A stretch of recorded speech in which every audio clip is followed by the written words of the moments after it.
네, 말씀 보겠습니다. 디모데후서 3장 16절하고 17절 두 절입니다. 다 같이 저희 한 목소리로 봉독하도록 하겠습니다.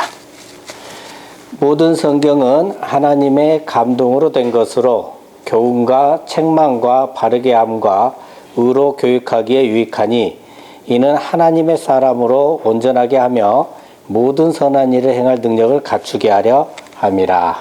아멘. 네, 잠시 기도하겠습니다. 아버지 감사합니다. 정말 이제 전 세계를 강탈했던 이런 코로나가 이제 한바탕 휘몰아치고 다시금 이제 우리들이 일상으로 돌아와서 하나님 아버지께 이렇게 예배를 드릴 수 있게 돼서 아버지 너무나 감사를 합니다.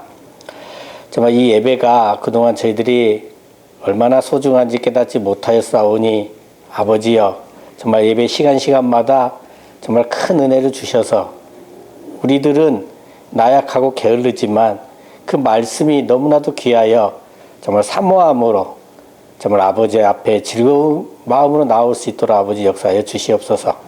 아버지 이 시간부터는 성경에 대해서 말씀을 나눠보고자 합니다.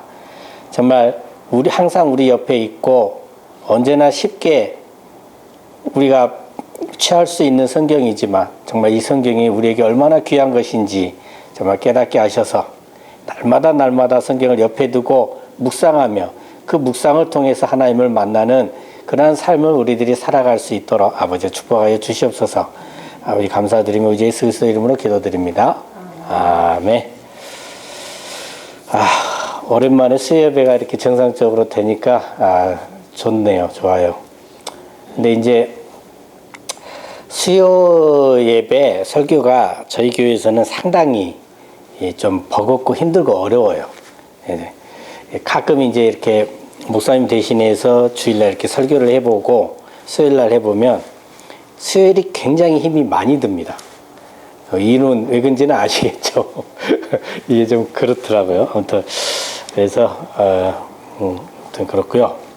지금 이제 제가 수요일날 설교하고 있는 것이 큰 제목으로 볼 때는 성도들과 함께하는 조직 신학이잖아요. 그래서 이렇게 해서 녹화를 해두면 이게 나중에 이제 우리 교회가 좀 더 부흥이 되고 뭐 이렇게 됐을 때 여러 가지 교육 자료로도 사용을 할 수가 있게 되고 우리가 저도 이제 어렸을 때부터 이렇게 쭉 교회를 쭉 다닐 때를 제가 되돌려 보면 체계적으로 배운 적이 없다 보니까 굉장히 그 말씀을 사모하게 되는데 배울 때도 없고 또 쉽게 이단들이 무슨 말을 해도 그게 또 맞는 것 같기도 하고 막 이렇게 휩쓸리기도 하고 막 그러더라고요. 그래서 이 자료 정도는 뭐 신학을 하는 사람들을 떠나서 일반 성도분들도 좀 알아야 되겠다는 내용만 지금 최대한 발췌를 해갖고 이렇게 오고 있습니다. 그래서 이제 오늘 제목이 뭐예요? 성경을 통한 삶의 적용. 그러니까 오늘 성경에 대해서 우리가 항상 옆에 두고 가까이 하면서 늘 있는 이 성경에 대해서 살펴보고자 하는데 오늘 크게 주제가 두 개로 나눠질 수 있어요. 하나는 뭐냐면 성경은 정말 하나님의 말씀이 맞는가 라는 것이고요. 둘째는 성경은 우리에게 왜 필요한가 하는 거예요. 원래 이걸 한꺼번에 묶어서 오늘 하려고 했는데 욕심 부리지 않고 둘로 나눴어요. 그래서 오늘은 우선 뭐냐면 성경은 정말 하나님의 말씀이 맞는가라는 것에 대해서 살펴보고 두 번째 주제는 이제 다음 주에 살펴보려고 하는데 그 말씀이 맞는가라는 걸 살펴보면서 또 뭐까지 같이 조명해 보겠다? 우리의 삶까지도 한번 같이 조명을 해 보겠다라는 겁니다. 전 세계적으로 오랜 시간 동안에 모든 책 중에서 베스트셀러가 뭔지 아세요? 뭡니까? 성경입니다. 성경. 그러니까 한마디로 가장 많이 팔리고 가장 많은 세상 사람들이 읽는다라는 겁니다. 그리고 성경은 우리 기독교인들에게는 정말 소중하고 귀한 것이죠. 자, 그런데 도대체 성경이 무엇이 가는데 우리는 이렇게도 소중하게 여기고 있는가? 그러니까 왜 소중하게 여기십니까? 라고 다들 이렇게 질문하면 대답을 똑같이 해요. 뭐라고 하냐면 성경은 하나님의 말씀이기 때문이다. 이렇게 대답을 하더라고요. 자, 그럼 여러분, 성경이 하나님의 말씀임을 여러분은 어떻게 확신하고 계세요? 성경이 하나님의 말씀임을 어떻게 알게 되셨냐 이 말이에요. 목사님이 그렇다고 가르쳐줬죠. 그죠? 또는 부모님이, 믿음의 가정에서 자란 애들은 부모님이 가르쳐 주셨다. 또 뭐 성경이 전 세계적으로 베스트셀러라고 하니까 뭐 그 자체가 하나님의 말씀임을 증거하는 거 아니겠느냐, 뭐 이런 생각도 하신 분도 있어요. 여러분, 정말 성경이 하나님의 말씀이라고 여러분 확신하고 계신가요? 대답을 안 하시네. 자, 그렇다면 왜 성경대로 살지 못하십니까? 또는 어디까지는 순종을 하고 어디까지는 순종하지 못하고 계신가요? 이런 우리를 이렇게 보면 우리가 정말 성경이 하나님의 말씀이라고 믿고는 있는 걸까라는 생각을 해봐요. 아니면 성경을 부분적으로만 하나님의 말씀으로 생각하고 있는 건 아닌가? 우리는 말로는 성경 하나님의 말씀이다라고 하면서 실제로는 우리 입맛에 맞는 부분만 아멘으로 인정하고 순종하고 우리 입맛에 맞지 않으면 내팽개쳐 버리고 있는 것은 아닌가라는 겁니다. 정말 오늘 이 시간을 통해서 이 성경에 대해서 올바르게 이해하고 확실하게 깨달아서 정말 성경 말씀에 100% 순종할 수 있고, 또 여러분에게 그 영적 자녀들이 있으시잖아요. 그죠? 그분들에게도 이 성경이 무엇인지 온전히 설명을 해줄 수 있는 그러한 분들로 성장하는 귀한 시간 되시기를 간절히 소망합니다. 우리가 답을 알고 답을 줄 수는 있어야 되는 거거든요. 자, 성경은 총 몇 권이죠? 66권이죠. 그리고 성경은 구약과 신약으로 나눠져 있습니다. 예수님이 오시기 전, 예수님이 오신 후, 오시기 전은 구약, 오시기 후는 신약. 구약은 총 39권, 신약은 27권입니다. 제가 이걸 교회 유초등부 다닐 때요, 구구단으로 외웠었어요. 구구단. 한번 해볼게요. 39, 27. 39, 27이죠. 그래서 구약이 39권, 신약이 27권. 합쳐서 몇 권? 66권. 이렇게 하는 겁니다. 자, 그럼 이제 본론으로 들어가서, 자, 구약이 하나님의 말씀인 것을 무엇이 증거를 해주고 있을까요? 구약이 하나님의 말씀인 것을.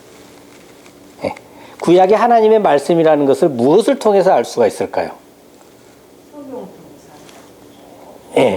조금 더 정확히 표현하면 신약을 통해서 알 수 있습니다. 구약이 하나님의 말씀인 것을 신약이 증거를 해주고 있거든요.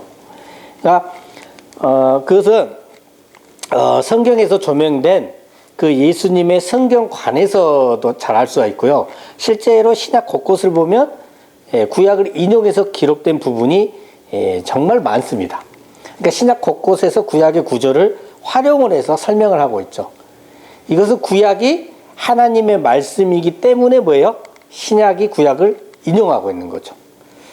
자, 그래. 그럼 신약에서 뭘 이용하고 있다? 구약을 인용하고 있으니까 구약이 하나님의 말씀이다. 자, 그러면 뭐예요? 신약이 뭐 해야 돼요? 하나님의 말씀이기 때문에 그게 가능한 거죠. 그죠?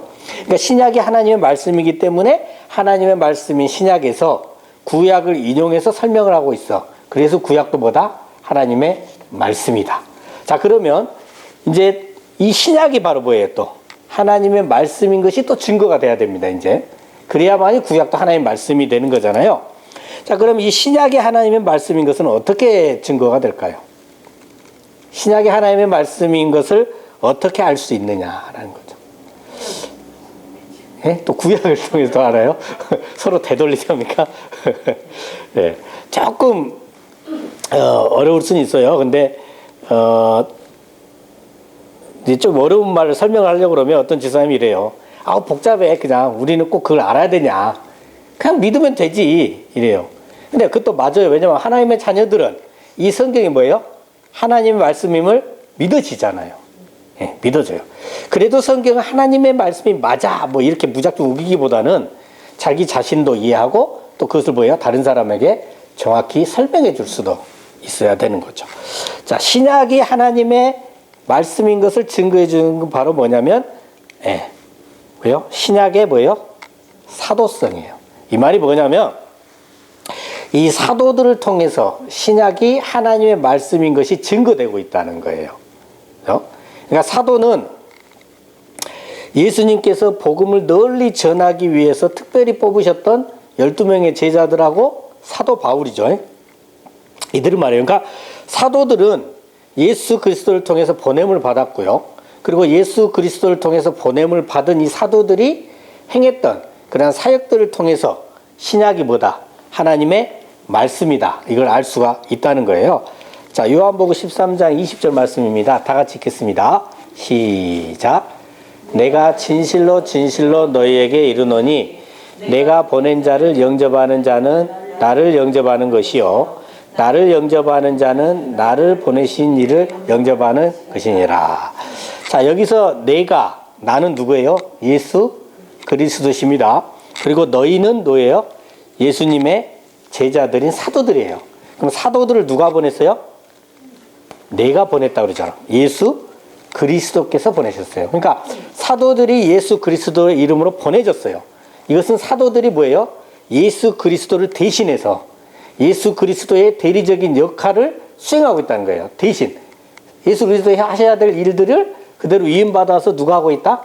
사도들이 하고 있다. 그리고 이러한 사도들이 교회의 기초가 돼요. 그죠?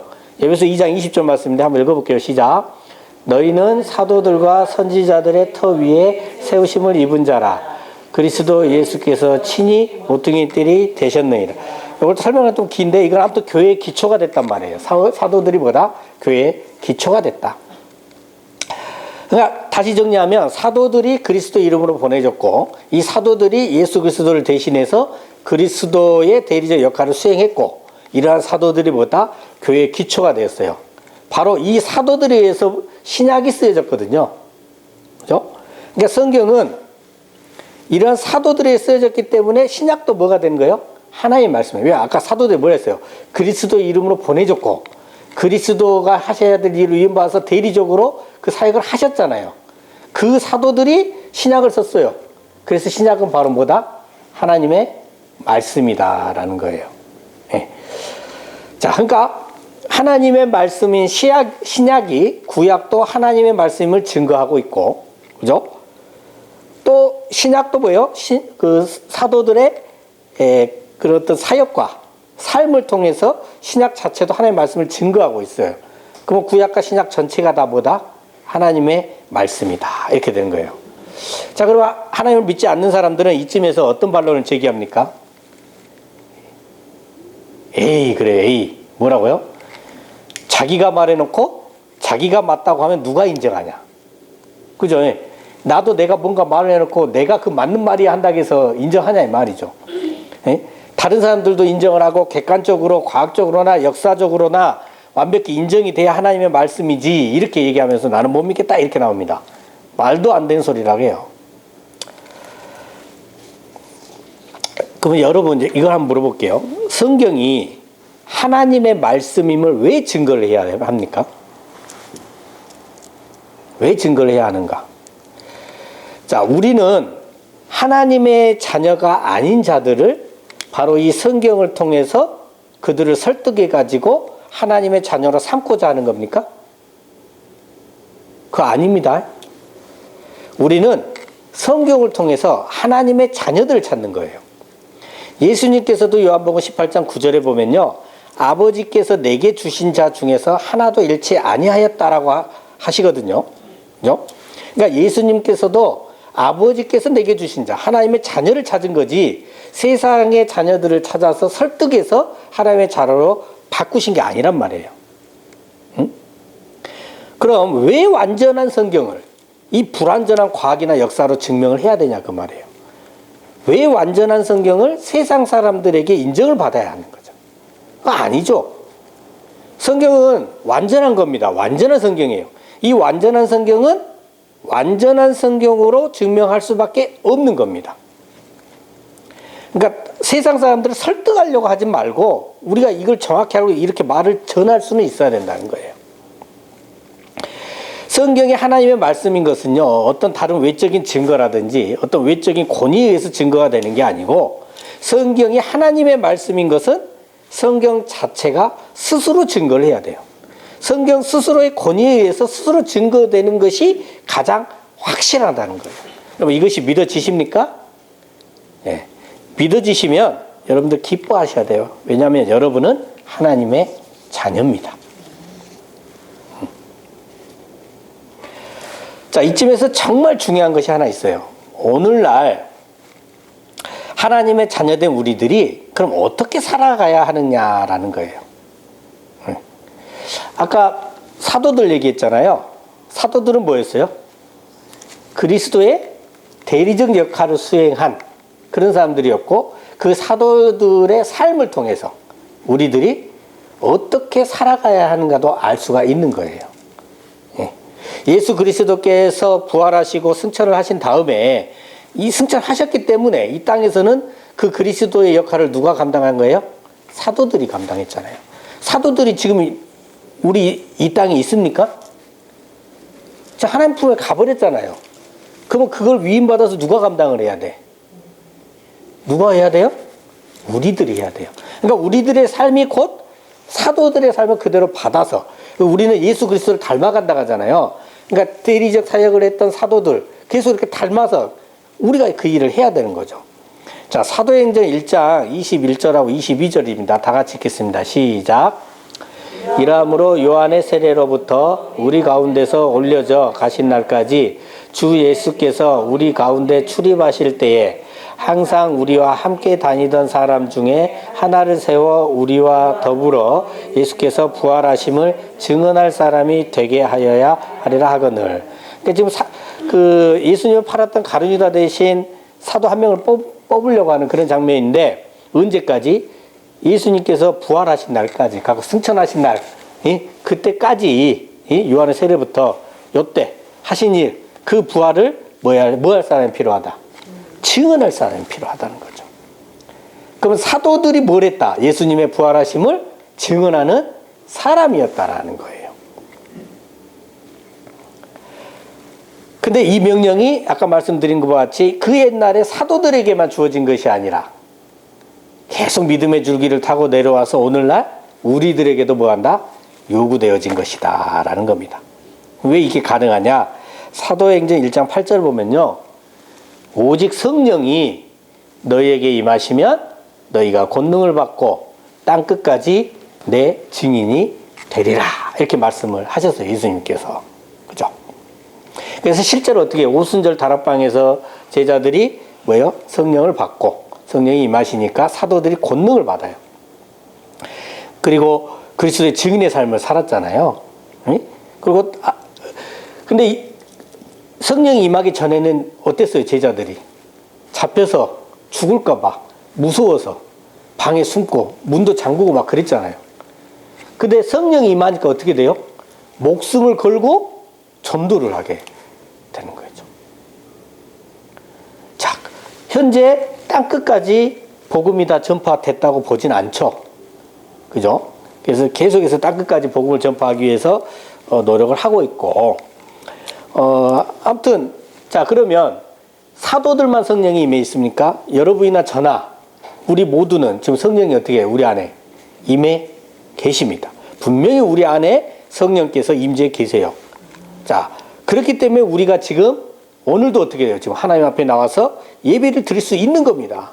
우리 안에 성령이 없으면 우리가 예배 드릴 수 없어요. 불가능합니다. 자, 그럼 우리 모두는 뭘 받았어요? 권능을 받았습니다. 그리고 땅끝까지 어떻게 돼요? 내 증인이 되리라. 그리스도의 뭐예요? 증인의 삶을 살아야 된다는 겁니다. 어떤 사람은 선교사로 살면서 뭐 외지에도 나가고 막 이렇게 하죠. 또 어떤 사람은 어째요? 목사로서, 전도사로서, 또는 전도인으로서 전도도 하러 다니고 복음도 전파하고 하고요.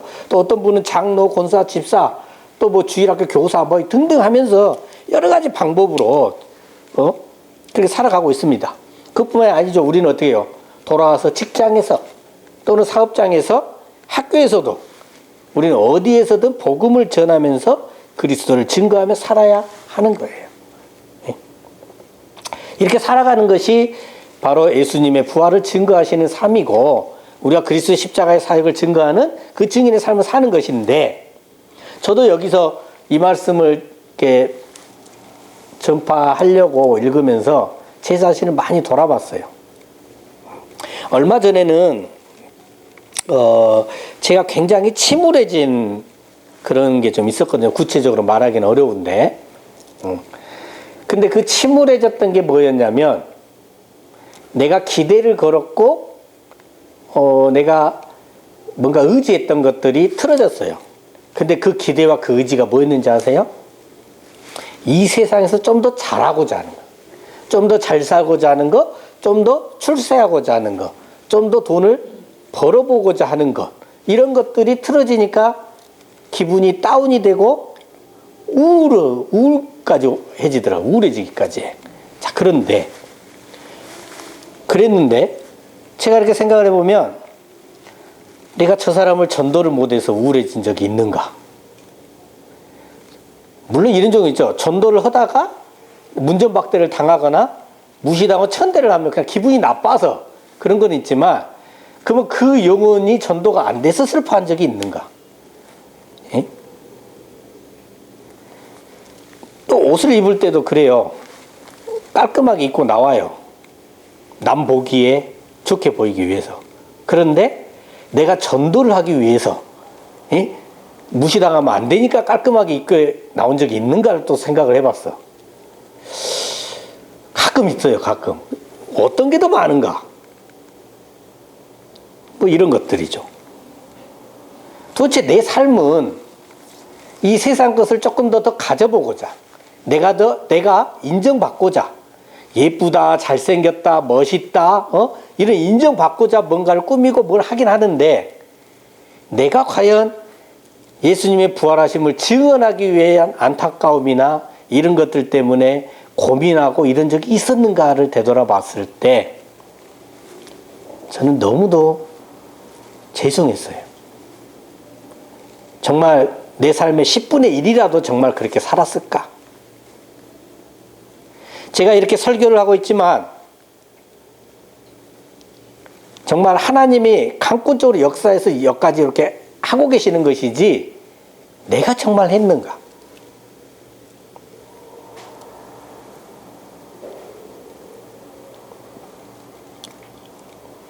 정말 예수님의 그 부활하심을 증거하며 살기보다는 나 자신의 어떤 세상적 안위를 위해서 사는 삶이 훨씬 더 큰 비중을 차지하고 있는 것 같아서 정말 너무도 부끄럽고요.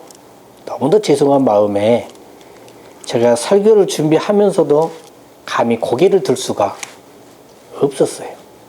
너무 그렇더라고요.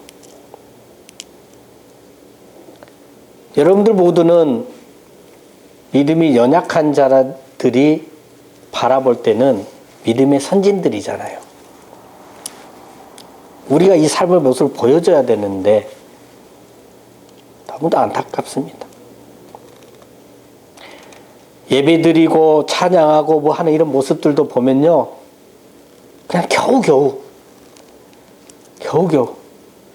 아, 주일이다, 기쁘다, 하나님 앞에 나와야지 해서 뭔가를 막 하기 위해서 나와가지고 막 봉사하고 막 은혜 받고 막 넘치고, 이게 아니라 겨우겨우 어떻게 나와가지고 찬양도 겨우겨우 하고 하는 이런 모습들이 너무나도 많이 보이면